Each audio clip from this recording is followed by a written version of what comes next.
In 701 BC, the Assyrian Empire was the ancient world's version of a juggernaut. They didn't just win, they annihilated. Their king, Sennacherib, had trapped Jerusalem like a bird in a cage. But in a single night, without a single arrow being fired from the city walls, 185,000 of the world's elite soldiers simply stopped breathing. Was it a plague, a psychological panic, or a divine execution?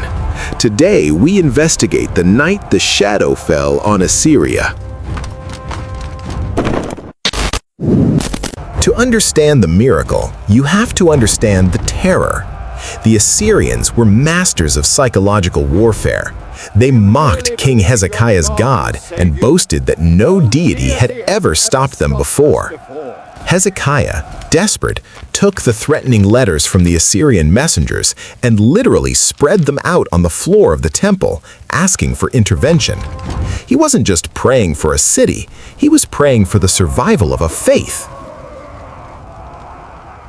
The Bible records that the angel of the Lord went out and struck the Assyrian camp. By morning, the siege was over. Sennacherib, the man who claimed he was invincible, broke camp and fled back to Nineveh. History rarely records its own defeats, but the Taylor Prism, an Assyrian artifact, confirms that Sennacherib besieged Jerusalem, but curiously never claims he conquered it. He went home empty-handed, leaving 185,000 reasons behind. Secular historians have tried to explain it. Herodotus wrote of a field mouse infestation that chewed the Assyrians' bowstrings and shield straps, rendering them defenseless. Others suggest a sudden outbreak of the bubonic plague, but the timing, occurring exactly when the prophet Isaiah said it would, points to something far more intentional. It was a surgical strike against an empire of pride.